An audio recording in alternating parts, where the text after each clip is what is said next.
Welcome to the Sober Circle channel.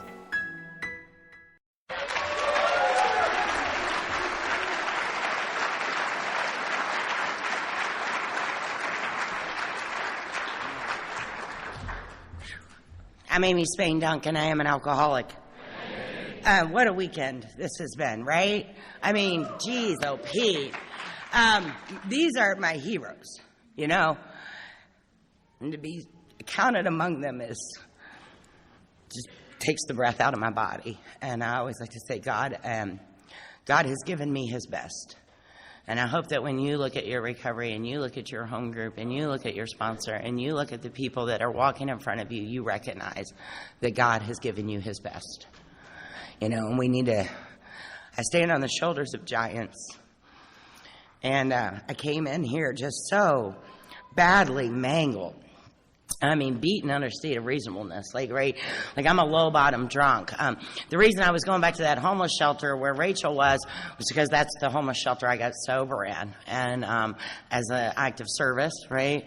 And to always remember how Katie talked about it today, 17 years and seeing a Heineken, right? And there was a lady that used to come to that homeless shelter, and she was in bad health, and it was difficult for her to get out of her house and come. It was Miss Darlene, and Miss Darlene had 16 years of sobriety, and she would say, you know why I get up and come to this meeting after 16 years? And, I'm like, no, Darlene, I mean, good God, surely you could stay home, because, when you don't have any time, 16 years, it was like, you were sober with Bill, right?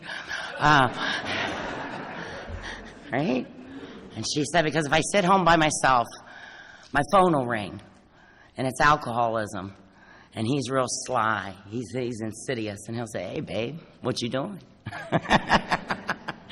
So I have to stay treating my disease. But I heard what these people were telling me. Like, finally, my ears opened up. I was willing to listen. Something cracked open inside of me, and I had this gift of desperation, right?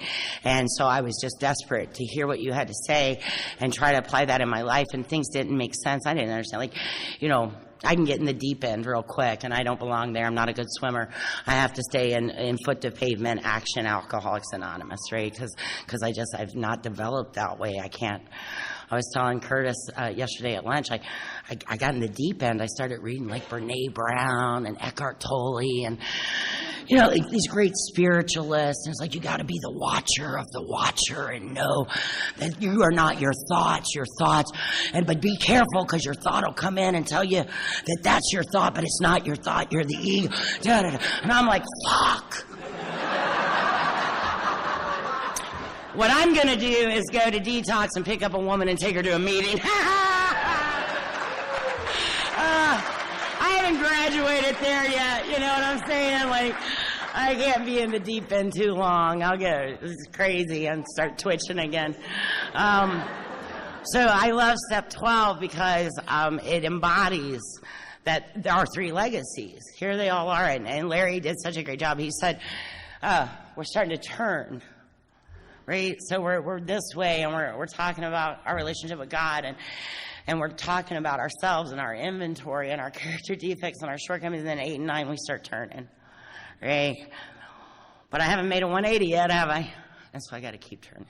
And that's 10, 11, and 12. So now my life is different. I've turned completely around. Right? Every speaker, they've done such a great job. Guys, I'm not a teacher. I think that it would be very arrogant for me to think that with my big 13 years, let me tell you how AA is supposed to work. Like, you're better off to listen to the other speakers. But I can give you some experience as I've understood it. And when I hear these men and women who've done this thing so long, and I think about, they were once where I was. That's the hit. Remember that. I have to remind myself. Like, Bob Darrell had 13 years of sobriety once, and it was only a few years earlier he hired a hitman. It's very comforting to me, Bob. Thank you. I need that transparency. I told Mari I was a year sober, 2 years sober, and in our area, the Music City Roundup's a big deal, and we load up and we fall in. We love Music City in Nashville, and I was there, and I was, like Kitty was talking about, that 18 to 36 months. I was right in there, and I wasn't sure, and I was confused and baffled, and I was still wearing the streets. I was still dirty. I was still dirty. My hair was dirty. My mouth was dirty. My mind was dirty. My perception was skewed. I wasn't well, but I was staying sober, and I was hanging out with you guys. And Mari told that story about showing up desperate to see her children, but she took a drink before she got there. I broke. I thought, there, look at that beautiful woman. She's so poised, and what a lady, what a beautiful woman. And she was like me. Hope. And that's why we're transparent up here. If you got up here and you told me that, you just spilled some wine, things weren't going well, and you came to Alcoholics Anonymous, and you levitated, and you helped lots of people, and you read the book, and you were like, ooh, I'll never do that again. Thank God I learned it. I can't relate. Like, I am the fall down, skin your knee, bump your head, member of Alcoholics Anonymous. My favorite promise in our book is actually in the 12th step. And I lived in a home. I told you guys I lived in a homeless shelter. My dad, my sweet daddy, died right before COVID with 30 years of sobriety in the rooms of Alcoholics Anonymous. Yeah. And my dad loved Alcoholics Anonymous. Let me tell you, he would have loved this.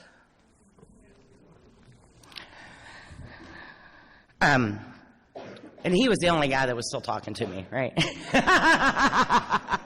Everybody else was done with my BS.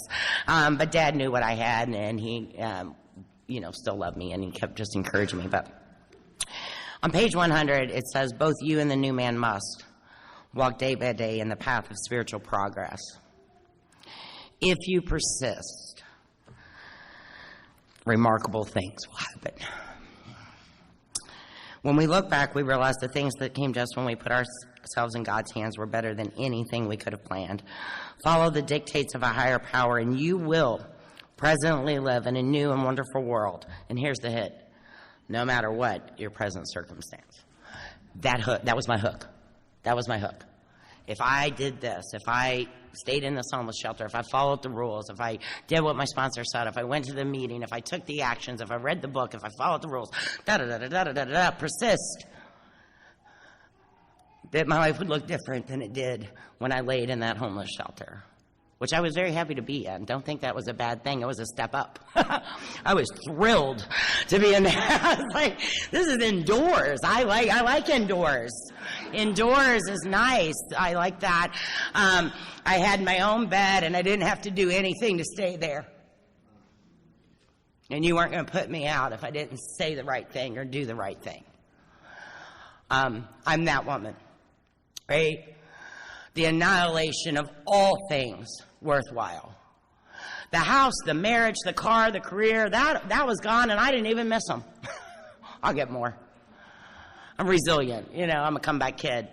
And, but the dignity, the self-respect, when that switches into self-loathing, I became dangerously antisocial, and what that means is I don't care about me, and when I don't care about me, I don't care about you.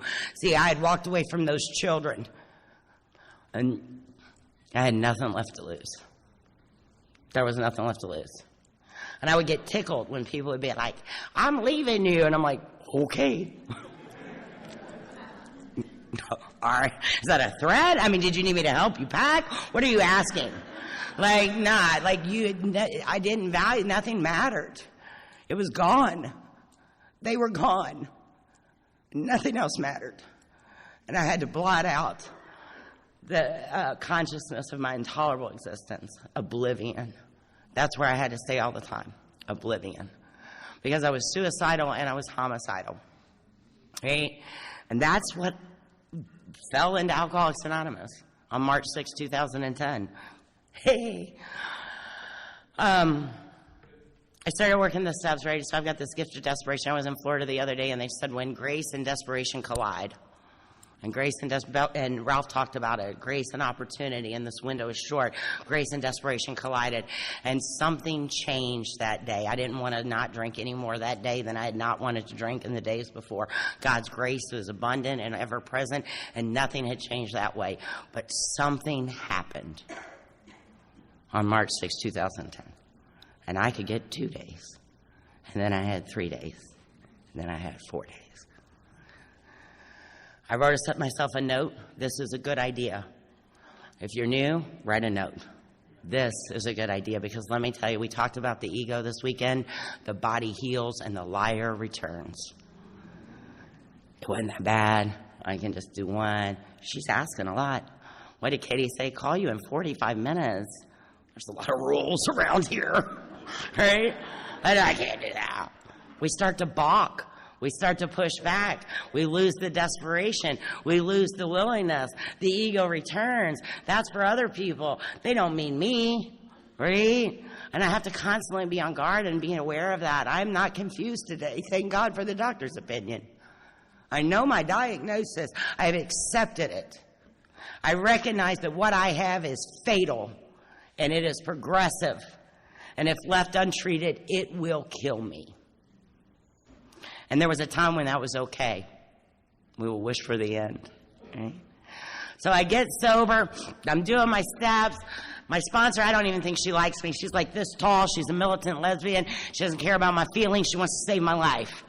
And we start going like this. And she's not scared of me. People were scared of me. I was scary when I got here. You know, I'm still intimidating and bullying are my trademark character defects.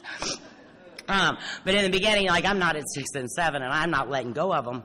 Because who's going to keep Amy safe if I stop doing that, right? So I'm hanging on to all the character defects I'm wearing, but I want to be sober, and I'm reading your book, and I'm underlining, and I'm highlighting, and I'm asking questions, and I'm following my sponsor wherever she tells me to go. I'd call her up, and I'd say, hey, some of the women here, because, we didn't have vehicles, I didn't have anything, and you had to get to meetings, and some of the women, they had cute little sponsors, cute, sweet ladies. Probably double winners. They were probably in Al-Anon too, right? Because they would come by the homeless shelter and pick the girls up for meetings. And I thought, well, that's a novel idea, because I'm taking the bus or I'm walking. So I called Rhonda, my first sponsor, and I was like, hey, Rhonda, some of the girls, sometimes their sponsors pick them up for meetings. Do you do that? Do you do anything like that? And Rhonda said, you are responsible for your recovery. I never took you to the liquor store. Click.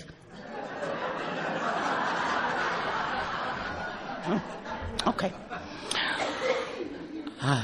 So anyway, I'll be taking the bus tonight. Does anybody have 35 cents for a ticket? I didn't have anything. I didn't have a bus pass. I didn't have a ticket. But I was used to making something out of nothing. I got a strong hustle game. Let me tell you, you need it to survive out there, and to get what I needed out there, I had to do by hook or crook. It didn't matter. I was going to get what I needed. And I read in Dr. Bob's Nightmare, and he challenges us with 1/2 the zeal. You went about getting your next drink. I'm a terrorist.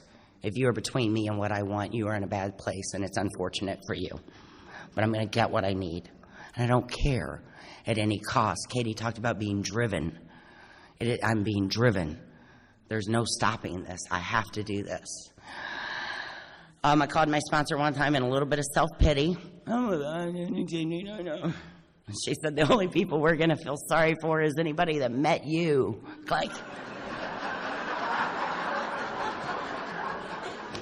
That's off the table.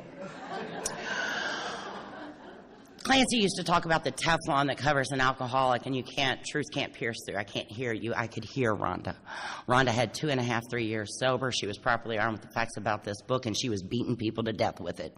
And I could hear her, and that's what I needed. I needed a no nonsense, no BS. Your recovery is your responsibility. We're only going to feel sorry for people that met you. Let's get busy in this work. Let's get on our knees and say a third step. Let's get into a fourth. I brought her. By the time I got to my fourth step and this happens, I knew it. I kind of, I pay attention. I was in honors classes. I'm just saying, I pay attention. It's like, I'm going to learn this thing fast. 12 steps, no problem. 12 days, let's go. And But by the time I got to 4, I kind of figured out you all were going to tell me it was my fault. Like, I picked that up. I'm observant. And so I didn't have a lot of resentments, but I had 145 people on my harms list. My sponsor handed that right back to me and said, "You're not that important." I had like my cousin's baby's daughter because I didn't show up to the birthday party, and that hurt everyone badly. And she said, "Did they have the party?" I said, "Yes." She said, "They're so glad you weren't there." Not a harm. You didn't harm them. Didn't harm them. In my mind, I needed to go back to all these Johns and Tricks and men that I had prostituted myself for one more. And that, I stole from that one. I cussed that one out. I made that one late to his kid's birthday party or whatever, And she said, "Fair exchange is not robbery." Because I don't have to go back and make amends to those places, right? No. I got through 5, and at 5 I realized for the first time in my life my absolute need for God. I didn't know that in 2. I read it, and are you willing to believe? Sure, I'm willing to do whatever you tell me to do. Let's keep rock and roll. I got to get through these steps. I got to be sober. I got to build a life. But it wasn't really until 6 and 7. I just realized that the other day because I was doing a Zoom with my friend Candace out of L.A. Uncover, Discover, Discard. It's a women's meeting on Tuesday night. It's incredible. We read the book. We talk about it. And we were in We Agnostics, which, is step 2. And it's talking about this reliance on God. And the question is, if that's true, how do you show up? You mean today? Yeah, I mean today. If you have this absolute reliance on God, if you're ready to conceive, do all this stuff that we talk about, how are you showing up? How are you showing up in your life? Is this true? But when I read that at step 2, right, with 20 days sober, I didn't understand it. I didn't understand it. Talked about your need for God, and you need God. And I'm like, okay, sure, great, we need God. Let's go. But when I dropped my 5th step and I was driven to my knees, and I love that our original manuscript said we humbly on our knees. And that's where 5 took me. When I looked at that, there was nobody that could fix what I was looking at. I certainly couldn't fix what I was looking at. And it drove me to my knees. This complete dependence and reliance and need for a power greater than myself, and my prayer on 7 was, "Fix me or let me die. Don't let me hurt people. I don't want to hurt people." Man, what the damn. I had a spiritual experience on 7. God is real. And then, like Larry said, I'm shifting. Now I'm going to run around. I'm going to make these amends, and I meant my amends. And I hate it when people run into amends and they don't know what they're doing. They don't know what they're making amends for. Please don't do that. You will cause more harm. I had a sponsor that told me exactly what I was going to say and what I was sorry for. What are you making the amends for? Right? "Well, I'm sorry I hurt you." No. "I'm sorry I said." Nope. You took away their ability to trust. You took away their peace of mind, right? You took away their faith. So I had a sponsor that helped me recognize what is the amends for, and I went to make the amends. And my kids and different people, they do what we do, right? People are genuinely kind. Just keep doing what you're doing. Don't drink. Stay sober. The amends is good. I'm like, okay, so dodged a bullet. Thought they wanted something. Like money. I didn't have money. Anyway, I went back to my sponsor. I'm like, we're all good. They took the amends. All I got to do is stay sober. She was like, you say that like it's very easy. I'm like, yep, absolutely. Just keep doing what I'm doing. That's what they said. So everything's good there. Everything's great. We're going to build a nice relationship. My sponsor was like, what are you doing? I'm like, well, I'm staying sober. She was like, what are you doing? I was like, I'm sorry, what do you mean? She was like, what do you do to stay sober? I was like, well, I read the book. Great, write it down. I talk to you. My sponsor knows she sponsors me. I have a sponsor, and I'm sponsorable. Good, that's a good idea. Write that down. Okay. I have a home group. Sure, put it down. I have a service commitment within my home group. Good, write that down. I answer my phone when someone calls, and I say yes for Alcoholics Anonymous, and I say my prayer, and the list started getting longer and longer and longer. And she said, they said, keep doing what you're doing. I stay sober today doing what I did to get sober. it's waxed and wanes, and some things are more and some things are less. But that formula, right, that service, unity, and recovery, this 12th step we're going to talk about, that is still the foundation for my recovery. And even, my Al-Anon friend, Robin, sorry, Robin. I love Al-Anon. I told Rachel she needs to go to Al-Anon. Wasn't that very Al-Anon-y of me to suggest that she should go to Al-Anon? I love it. We laughed so hard last night about Bob. I'm watching that you're doing things wrong, but now I've elevated. I'm watching that you're watching that people are doing things wrong. Like, man, the truth, the nuggets of truth we get. It's like, are you in my head? But anyway, I'm doing this nice stuff, right? And then I go into 10. And 10, nobody's harder on me than me. And I'm walking around. And Don Majors gave me a little tidbit. He used to say, wherever you go, invite God with you. Like, hold the door for God, right? So if I'm leaving, I hold the door, like, give God a few minutes. You know, if I get in the car, give God a few minutes. I'm going to try to take God with me. And I love it. Last night, I was like, okay, God, you wait here. I'm going to run in here and handle this. Get right back with you. Because that's what we do, right? But I'm going to try to do that. And Katie did such a fabulous job on step 11. And I want you to know I did the first half of 11 for 5 years. I'm really good at prayer. I can say the prayers. I memorize the prayers. I know where the prayers are. In the book, they're highlighted, they're underlined, they're dog-eared. I went to the big book study. I've learned the literature. Thank you very much. I'm going to say the prayers. But I'm not going to meditate. Got ADHD. Can't meditate. My brain won't let me. I got too many voices, too many things. I'm very busy, first of all. And so who has time, who has 5 minutes in their day to sit quietly with God? Not me. But I got to tell you what that did. So this, and I was so diligent. I was so desperate. I was so meticulous about doing the steps and trying to be sober and doing all the work. And then when I got to 11, I'm like, yeah, half. I'm going to do half, right? And now I'm going to get busy 12 stomping women. My home group used to tell the newcomers, like, no, that's this lady. Because I can share, that's why we're good sharers. We have the gift of articulation and gab, and I can tell you about this book, and I can stand up in a meeting, and I can da-da-da-da-da-da-da-da-da-da, and you and this and that. And so people are like properly armed.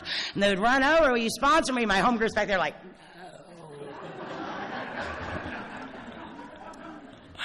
I'm not prepared. I haven't grown in effectiveness and understanding. I don't know anything about compassion, love, and tolerance. Are you kidding me? You want to live or you want to die? What's your choice to make? Book told me, on to the next one. Beating people to death. But I was showing up, right? I'm showing up. So I've had a spiritual awakening. I am different, but I'm full of character defects. And, in 7 we talk about, we ask God to remove these things. Well, if I'm not going to spend any time with God, how are we going to work that out? How are we going to work that out? If I'm avoiding the meditation, the quiet time alone, and prior reflection, how are we going to work that out? How? If I want to go to dinner with you, or I want you to, if I want you to lend me some money, I'm going to spend some time with you. I am. I'm going to put the effort in. I am. If I need something from you, I'm going to schmooze you. I'm going to wine and dine you. I'm going to hustle you. I'm going to smile, wink, laugh at your jokes, even if they're not funny. Oh, yeah, show a little leg. Like, I'm getting that. But I've gone to God and I said, please remove these things from me which stand in the way of my use. I'm busy. We'll get to that. You want to spend some time with me so we can talk about my character defects, my shortcomings, give me visions and help me understand what I'm supposed to do right after I do this. I promise I'm coming right back.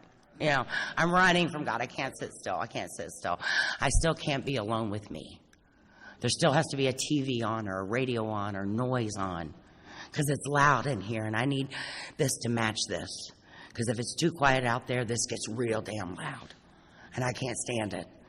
So I'm evolving. I'm not drinking. I know there's a God. I'm on the path. But Katie talked about it. We have to develop in this deal. And I'm running around with 16, 18 months sobriety. Like, what's wrong with me? Why can't I act like Tim Highland? Well, Amy, turns out he's been doing it a lot longer than you. You know, we come in and we want the Katie sobriety, but I've got 18 months, man. I'm bumping my head, I'm scraping my knee, I'm skinning my elbows, but I'm on the path. And this book that I do believe tells me that if I persist, remarkable things will happen. And that's my job, to persist. So I've had a spiritual awakening as a result of these steps. I'm out here, right? I'm gonna carry this message. I'm beating you to death with the message. Rachel's a veteran. So if you heard Rachel, I was only 3.5 years sober when I started sponsoring Rachel. And I've got new women today and they're like, oh, you got it so easy. She would have never let us do that. But one of the fun things about finding this group of women, there's 3 or 4 of them that I started sponsoring, at 3 years. None of the ones in early recovery stayed sober. I hope they're well. I hope they found someone nice to sponsor them. But at about 3.5 years, I started to kind of hit my stride, and I started getting sponsees, and some of those women are still with me today, and it's so cool because we've grown up together in this deal, and I've watched them change, and they've watched me change, and they're like, you're not the same woman that started sponsoring me, and we continue to grow and change, and that's the deal. That's what I'm supposed to do, right? This is evolution. This is growth and change. This is what's supposed to happen. But Rachel has spiritual permission with me, and spiritual permission is important. It means that I'm not going to put up my dukes and swell up. So you come at me and tell me something about me that I don't want to hear. My ego says, punch him hard. And I'm like, that's what we're going to do. We're going to bog. You just want to bog. If you come to me with something I'm not ready to receive, you're being mean and I'm going to hit you. That's my solution. It's my knee-jerk reaction to everything. Hit them. Right? So, I told you I'm dangerously antisocial. I'm a little nuts. But these women, they have spiritual permission. So when I swell up and I feel that thing in my body that goes, square up, I can breathe. I'm like, okay, Rachel wouldn't hurt my feelings. Rachel loves me, and I love Rachel, and I can stand in that truth. So last week, she's like, you're coming in hot. You're coming in a little hot. That's all I'm going to say. It's a little hot right now. And I'm like, all right, but step back. I want to, step on the toes of my fellows, Katie. Breathe. All right. And it wasn't until I started doing the second half of 11 and had the meditation, I kept missing the pause. You can't hit the pause if you're not doing all of 11. You're gonna overshoot the pause every time. Because I have no pause, I have no peace, I have no place to sit. I have no place where I'm okay. And if I'm okay, then I can be okay with you. And if I am okay with God, and I see us as one universal light and love, I'm less likely to punch you in the mouth. So, if I don't do the steps in order, I'm useless in 12. I'm going to harm people in 12. I'm not going to be effective in 12. This is why we do them in order, and they're so important. So the spiritual awakening, I'm trying to help another alcoholic, and wow, wait, there's more. There's 3 parts. Jesus. Practice these principles in all my affairs. Oh, man. All of them, all the time. Okay.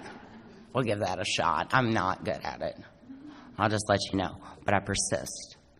I've persisted in this deal. I want to tell you guys that early in my recovery, I told you how I was. I was crazy. I was nuts. I was 12 stomping women. I'm insane, but I'm sober, but I'm sober, but I'm sober. And thank you, Alcoholics Anonymous, for having patience and love and tolerance. Because you guys were talking about, right? You got the new guy up there, and he's sharing. You're like, God bless him. Bless his heart. Look at him. He's doing great. Hope he makes it. Yeah. He'll be great by year 9 if if we get through this part. And you all did that for me because I was still twitching and I'm still crazy. But you did. You loved me and you allowed me to grow, and you continue to allow me to grow. You allow me to be 13 years sober. Thank you. Thank you that we don't have to be 48 years sober or 30 years sober or 20 years sober. I get to be 13 years sober. And 13 years sober has not been easy, and it's a long time. And I persisted and I fought for it, and don't think things don't come up. The reason I identify with Maury is because I left my kids. I was a broken mother who had no path, no road of redemption. How do you fix that? I can't undo that. The bell has rung. And then I show up well, I'm sober now. Sorry about that. Sorry about the trauma.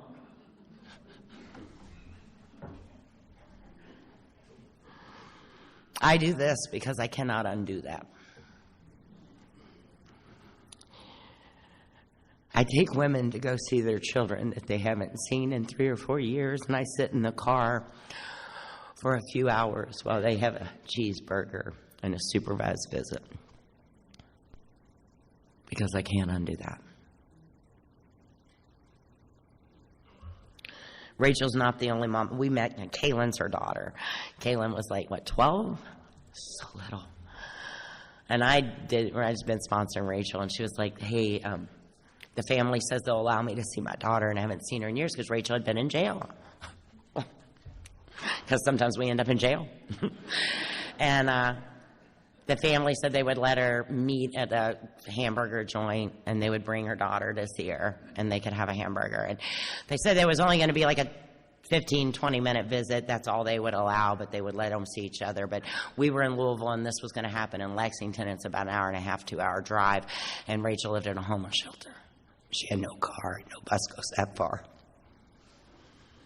She said, sponsor, would you drive me 2 hours to see my daughter for 15 minutes on a Saturday?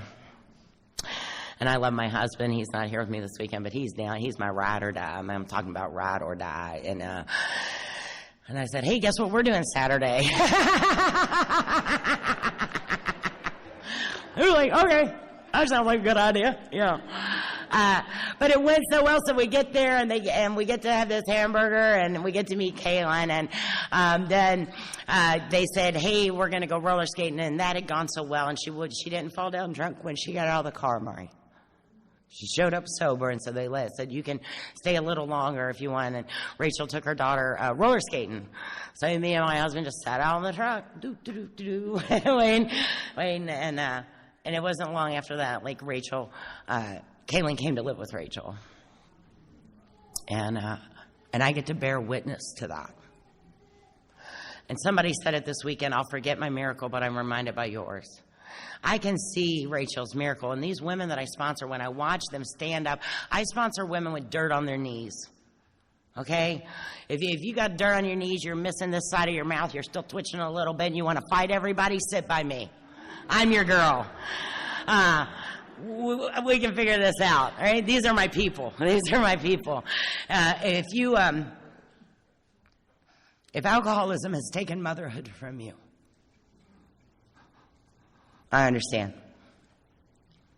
You're my people. And we can get that back. So my kids didn't want to have a lot to do with me when I got sober. They weren't impressed. They're like, yeah, it's great for you, Mom. And my sponsor said the one thing they haven't seen from you is consistency. Be consistent. So I started writing my kids a letter every Thursday. I put it in the mailbox. I sent it every Thursday, one for each of them. I did it every Thursday. She said, don't you dare start if you're going to stop. Do not set these kids up and pull that structure down on your head. You start it, you be consistent, you remain consistent. And I started doing that. It was 4 months later. Two of my kids wrote me back, and this began the road of amends to them and 12-step work. I want to tell you what 12-step work does for our families. Okay, so my two youngest come to live with me when I'm about 3 years sober. That was fun. I'm new in sobriety. They're new in adolescence. It was like the Volvo commercial they lived. Because I thought, I'm going to kill them. That's it. I'm going to kill them. I'm going to kill them. Or they're going to kill me, or somebody's going to die here. This is getting dangerous. Because violence violence feels very comfortable for me for a long time. It doesn't as much anymore. But it is absolutely my go-to default place to be. And Kitty talked about fear, right? And so when fear kicks in, boom, I kick in. Fear me. And I come in hot. I come in real hot, and I got my dukes up. And so the kids are stepping all over my instincts. I'm full of fear. I'm parenting from a place of guilt. My husband's like, my husband and I have different parenting styles.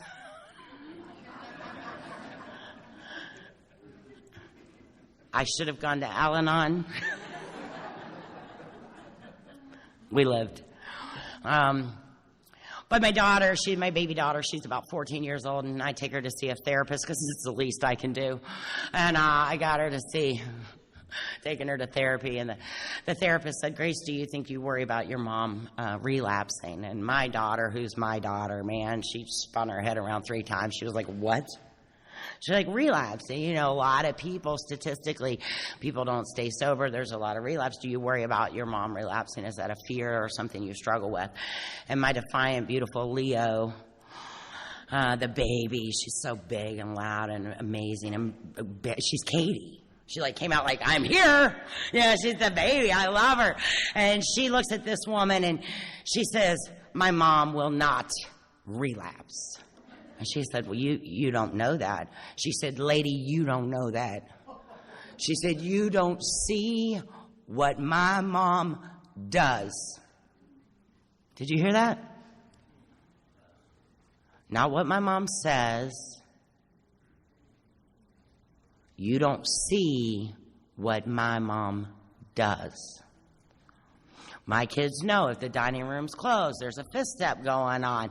They see a strange car in the driveway. They don't even ask questions. They're so used to women coming in the house. They're like, hey, how you doing? I'm like, hey, you know, it's Grace. This is so-and-so. Good luck. Hope you're here in a month. You know, they go to their rooms. They know the deal, right? They know I'm leaving. If the kids want to borrow the car, they know they got it till 7 o'clock. But at 7 o'clock, mom's leaving that driveway. She's got 3 people to pick up, and she needs to get to a meeting. They see me on the phone with my sponsor. They know that my ringer stays on. They see what I do. That demonstration, that 12-step work, right? This thing we do, carrying this message. You know, she sees me back down when I'm getting light and think, okay, Amy, pause. They see the change in me. They see me pray. My children see me pray. Do you know how weird that is? Like, if you're not new here, of course we pray. But if you're new here, do you remember the first time you prayed in front of somebody? This is weird. Hey, it's normal in my house. It's normal to go to prayer and meditation. When baffled, you know, it's normal to say, let's pray on it. Let's look at this. Let's inventory this. Let's, you know, these are words that my kids grow up, they know because we speak that language in my home. One of the greatest compliments I ever got in my life was a crazy girl who was staying with me. I loved her so, I loved her so, I loved her so. She got real way out there, man. She got real way out there, and she didn't come back. And in her paranoia and in her delusion, I had become the enemy. And she was running around telling everybody I'm hiding under trailers, watching her get high. And she would call my phone at 2 in the morning. I see you. Stop hiding. And I'd be like, oh, baby. How scary for her.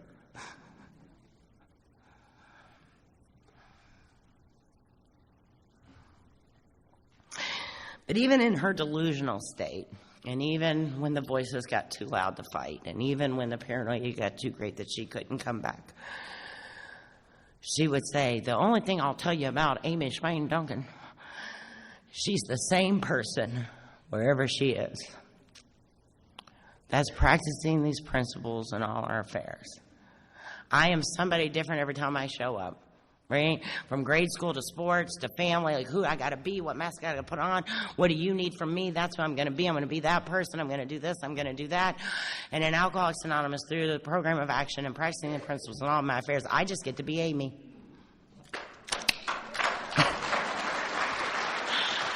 And we were hysterical.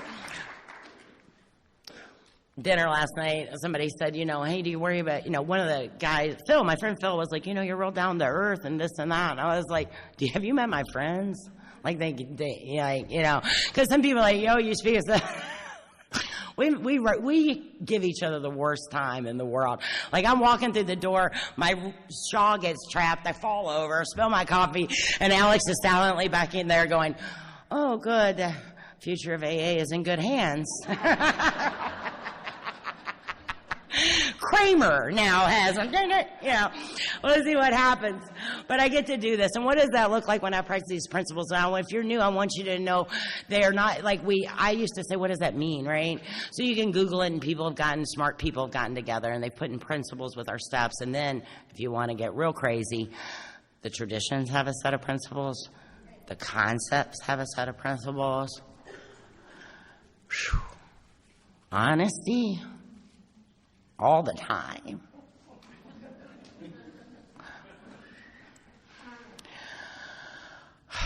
brotherly love, service, right?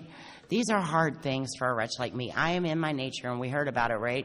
So I love that this weekend, because they're like, hey, you got to quit drinking. Alcohol is going to kill you. You got a real bad problem. You see, you got a problem? Yeah, you got a problem. That's good. You think God can hit? Anyway, that's not your problem. You're your problem. The bait and switch, right? Selfishness and self-centered. How am I going to be rid of these things so that I can practice these principles? I do it in spite of. I do it in spite of. I wish I was a nice person. I wish I thought nice things. I'm sure there are nice women, and they exist. This is a constant battle for me, okay? Like, I'm sarcastic. I'm a smart ass. I don't care. I was sponsoring one lady. I said, hey, you got to get on your knees and pray. She was like, theology. I don't give a shit. You got to pray. Well, I can't because my mom and my grandma and I went to church, and I don't care. I don't care. Pray.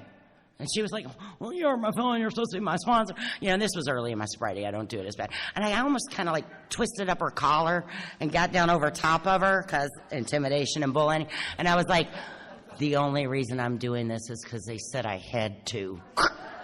Let her go. Pray. Yeah. And you guys want me to show brotherly love. This is a challenge. In spite of me. And here's the hit. It's easier when you work all of a lemon. If you are having trouble, if you are struggling with your character defects and your shortcomings, if you keep moments of shame and guilt, like, what did I do? Why am I still like this? Why couldn't I have done better? First of all, you're human. That's all you're ever going to be. Suck it up. Get over it. But the more time I spend in prayer and meditation, the better shot I got. The more natural it feels. It starts not to feel unnatural to be kind or to be polite or to be honest. It starts to feel, all right. I mean, not that the other option doesn't cross my mind first, but I let it pass. I'm like, option B, right? I don't have to act on option A. Option B, we're going to be nice. And I just want to tell you guys a little bit about the struggles that's had with me. So when we talk about practicing these principles in all my affairs, this is not easy. It is not easy. It is not easy. It is not easy. It is easy, especially if you're trying to do it yourself, on your own, of your own power, of your own volition. Good luck to you. I couldn't pull it off. I have to have a power greater than me if I want to carry this out, if I want to make this happen in any way. And I can quickly go from self-will in a heartbeat, and I'll leave God at the door when I'm afraid. I just will. 5 years sober, I kicked in my neighbor's door, and I threatened to burn the house to the ground and kill everyone in it, and I meant that. I meant that because I'm capable of that. Without you, without God, I am absolutely capable.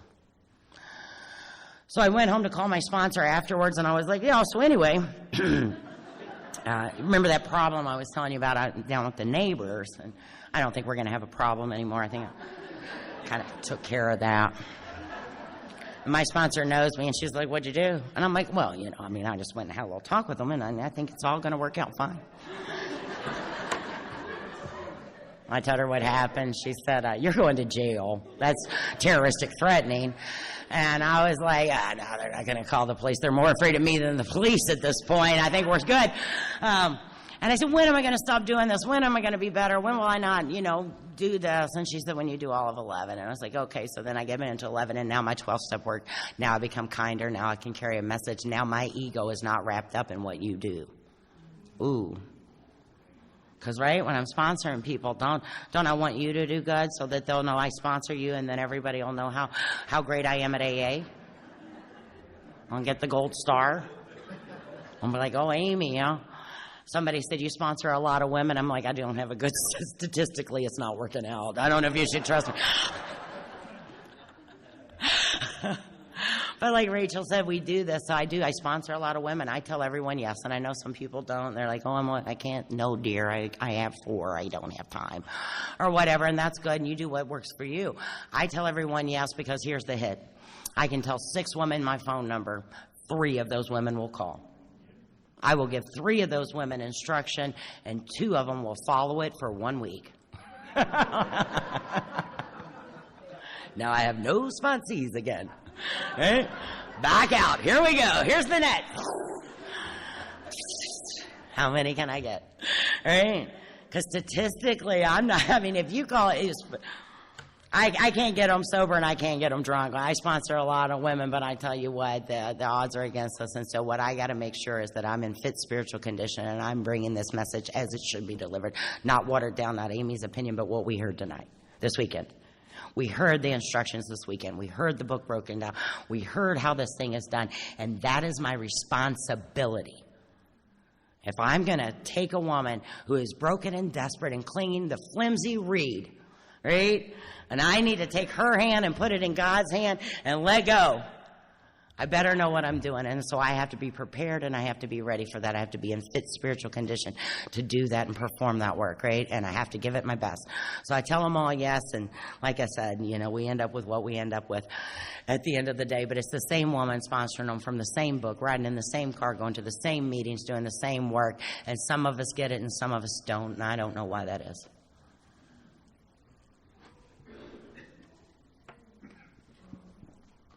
I don't know. I did the work. I did it messy. I did it sloppy. I cussed people out. I didn't drink. I didn't drink. I persisted. Sometimes I feel like I'm going forward, and sometimes I feel like I've just got set back. My dad died at 10 years sober, and I dealt with a grief and a loss I'd never experienced in my life, and my heart breaks, and I miss him. The French say, you are missing from me. And when I go to these things, and I sit in these meetings, and I look at his chair, and I think, he is missing from me. I love my daddy. Because we shared this. Right? We shared this. And it was amazing. It was awesome. And then I think, man, I'm a lucky girl. I got to be his kid. I'm a lucky girl. Right?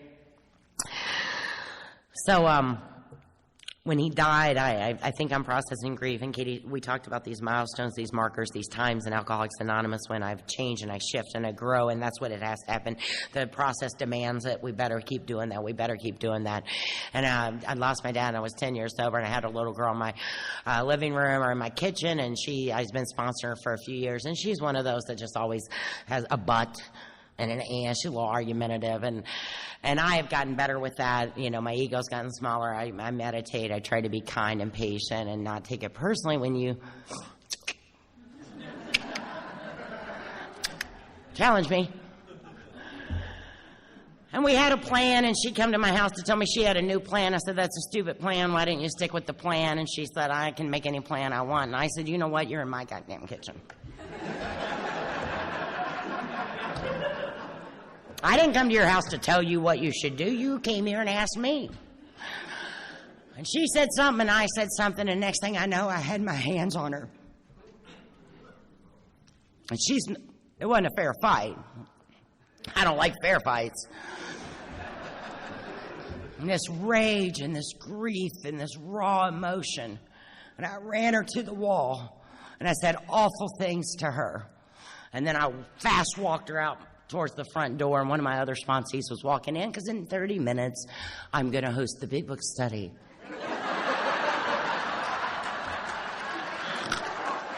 Miss AA, thank you. And the other sponsee walked in, and she was like, oh my God. And, anyway. And the shame, Bob talked about the shame, the oh my God, what has happened? What have I done, right? I don't drink. And then I promptly admit that I'm wrong, right? I run back through these steps. I start practicing these principles. Where do I owe an apology? Where can I be honest? I got to be honest with myself about myself. I got to be honest with you about what I do, right? I got to be in service. And thank God that woman loved me enough and loved this program enough and had her own program that she quickly found another sponsor. She worked through the resentment, and we got to be friends today. We get to be friends in spite of me. Now, when I was drinking, I could beat you up, beat up your sister, and go have sex with your boyfriend. We're still drinking tomorrow night. No harm, no foul, right? I don't even care. But in real life, that normal people don't do. You beat somebody up and they don't talk to you anymore. It was just Friday night. But because of this program, and she had every right to never speak to me again. She had every right to not accept my amends. She had every right to walk away, but she saw something in me that was bigger than that indiscretion.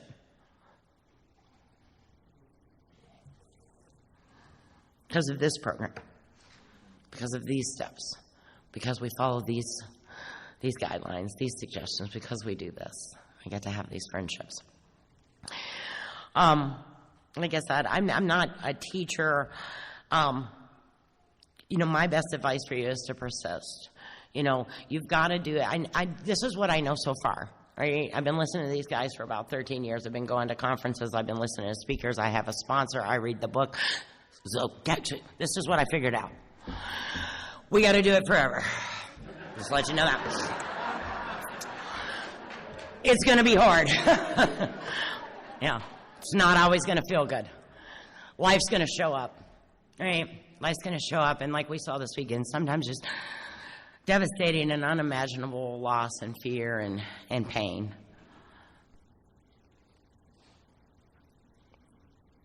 We're going to need a power greater than ourselves if we're going to get out of this thing sober. Right? Nobody gets out a lot, but if we're going to get out of this thing sober, if we're going to get out of this thing not harming others, the people that we love and that we care about, if we're going to get out of this thing with some dignity, folks, right? Some dignity. We're going to have to do this, and we're going to need a power greater than ourselves to do it. And you're going to need a tribe of men or women around you. I cannot do this alone. It is a we program. You're going to need that. You're going to need a home group. You're going to need a home group where they know you're a home group member. That's going to be important. Right? You're going to need some service commitment. You're going to need some 12-step work. You're going to need some service commitment. You want to spice it up, throw in a little H&I. Love some H&I. We had a step study that I used to have at my house. COVID hit. And women in Louisville needed a meeting. Word got out that I had that meeting. The city shut down on Monday. Usually 12 to 13 women would show up at my house. That Thursday, 38 women showed up at my house. I don't have a big house. I was like, oh, okay. Okay. Oh, okay. My neighbors, they're not fond of me. And they don't have a program, Anyway, said they will call the police. We can't be here, all 48 of us in my dining room. And we were able to take our meeting to a clubhouse. A tribe of women is very intimidating. And one of the girls sat on the board, and we, strong-armed another board member, and they let us open up and come in there. And we had our meeting there, and then that homeless shelter that Rachel went through and where I landed, they asked us, would we bring a meeting in? Because the women in that homeless shelter needed Alcoholics Anonymous.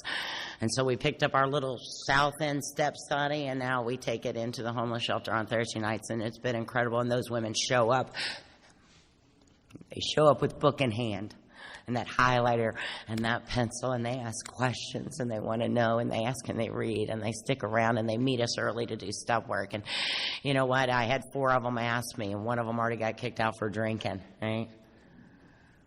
So I tell them all yes. We're not all gonna stay sober. And if I ever do end up with more than I can handle, I would say I love that movie Bridesmaids. She gets all the dogs. I might have picked up more than I can handle. That's what I feel like when I've got too many sponsees. They're running everywhere. That one's shitting in the corner. I don't know what's happening. I got more than I can handle. Other one's biting my leg. Good God. These are the women I attract. Let's be certain.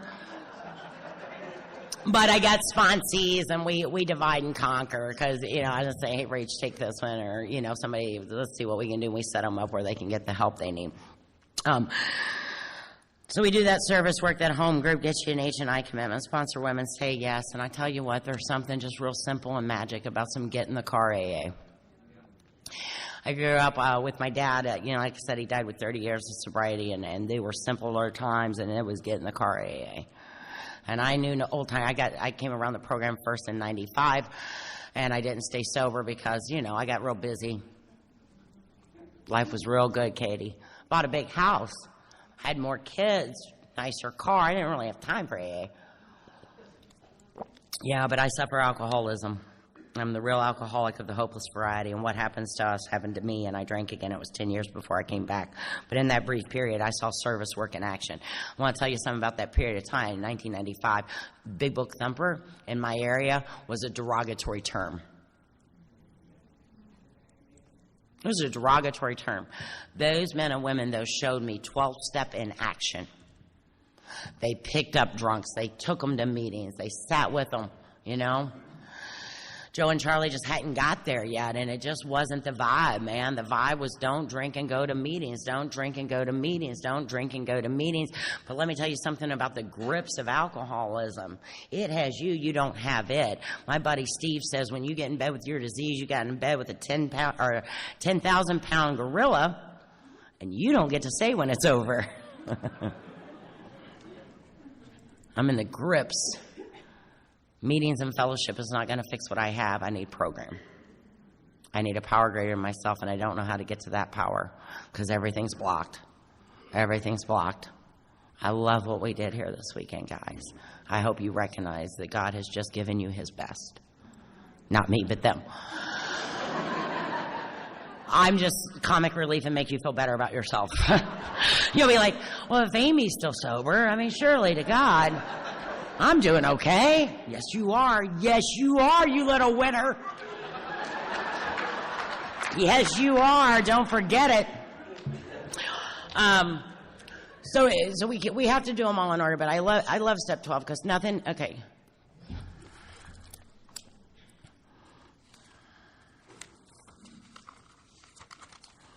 Practical experience shows that nothing.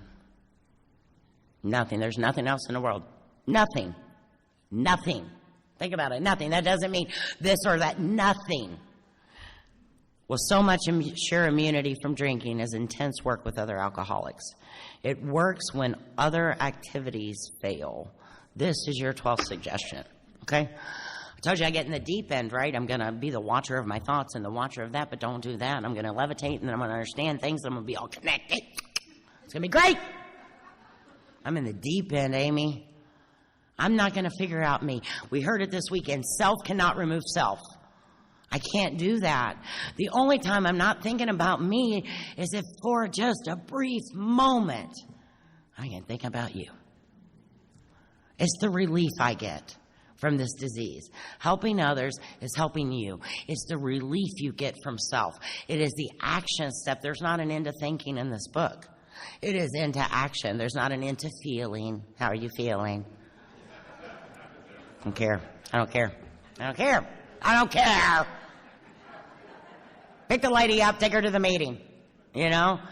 You're going to feel so good afterward. It's be at the front row, be of service, do the things. We do the things. I can't outthink this disease. I can't feel 3 times, different times in our book, and I heard that this weekend. I cannot wish away selfishness. I cannot wish away alcohol. I cannot wish away my resentments. If I can't wish them away, I better take some action. And 12-step gives me action. It tells me what to do. I don't understand anything when I get here. I don't understand why I've done the things I've done or how I'm going to make up for them or how it's going to be better. And I certainly don't understand how trusting God, cleaning house, and helping someone else is going to solve the great big problems I have. But you tell me that it will. You tell me that it will, that if I keep it simple and I take the next right action, if I follow that divine spark and do the next right stitch, right? Sometimes I can go in the... Shoemaker wrote a poem about it, right? He says, we stand at the door. Okay, we stand at the door. I want you to know, like some people, they go up in they're great thinkers and philosophers, and they've evolved, and they're up in the caverns, man. They sit with God, monks. And Shoemaker says, maybe they're so far away they can't hear the cries anymore. And he says, I like to visit there, but I got to come back downstairs because my place is by the door. I want you to take everything you learned. I want you to think about it. I want you to journal about it. I want you to examine it. I want you to enjoy it. I want you to laugh about it. I want you to experience it. And then when you get home, stand at the door. That's it.